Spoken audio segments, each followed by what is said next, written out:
Hello সাকিবিয়ানরা, সাকিবিয়ানদের জন্য আবারও আজকে নতুন একটা ভিডিওতে নতুন কিছু নিয়ে শুরু করতে যাচ্ছি। আজকে কথা বলবো বাংলাদেশের সুপারস্টার নায়ক শাকিব খান।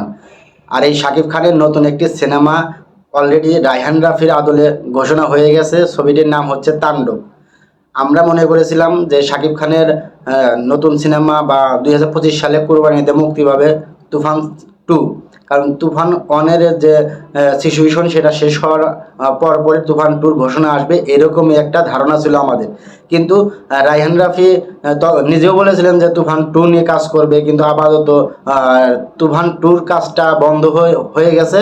কারণ এটা তুফান 2টা হচ্ছে বিগ বাজেটের সিনেমা হবে, তো সেই হিসাবে ওইটা আপাতত কাজ বন্ধ। এবং দ্বিতীয়বারের মতো রায়হান রাফি এবং শাকিব খান নতুনভাবে চুক্তিবদ্ধ হচ্ছে নতুন একটি সিনেমা তাণ্ডব।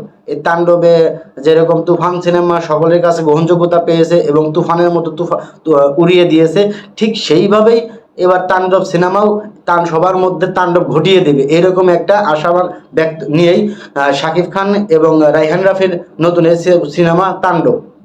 আর তাণ্ডবে আবারও যুক্ত হচ্ছে এসবিএফ মুভি এবং আলফাই সিনেপ্লেক্স।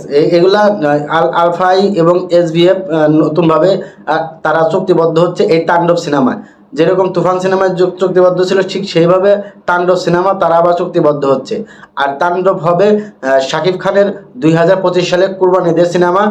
তাণ্ডব নিয়ে যেরকম আমরা আশাবাদী এখন হচ্ছি বা উল্লাসিত সাকিবিয়ানরা, ঠিক তাণ্ডব দিয়েই দেখিয়ে দেবে যে আসলে সাকিবিয়ানদের মনে যা চাচ্ছিল, যেরকম চাচ্ছিল তুফানের মতোই একটা সিনেমা তাণ্ডব হবে, যে তুফান সিনেমার মতো তাণ্ডব, এরকম তাণ্ডব ঘটিয়ে দেবে। আসলে রায়হান রাফি তার বিগত যে কাজগুলা হয়েছে সেইগুলা দেখলে এবং সামনের দিনগুলা ভাবলে আসলে বোঝা যাচ্ছে যে সামনে যে সিনেমাটা আসবে তাণ্ডব, সেটা হবে আর একটা তাণ্ডব ঘটানোর মতো কাহিনী। তো সেই হিসাবে তাণ্ডবের জন্য শুভকামনা রইল। সকলে ভালো থাকবেন, সুস্থ থাকবেন। আমার চ্যানেলটিতে যারা সাবস্ক্রাইব করেন তারা সাবস্ক্রাইব করবেন এবং চ্যানেলটির পাশেই থাকবেন। আল্লাহ হাফেজ।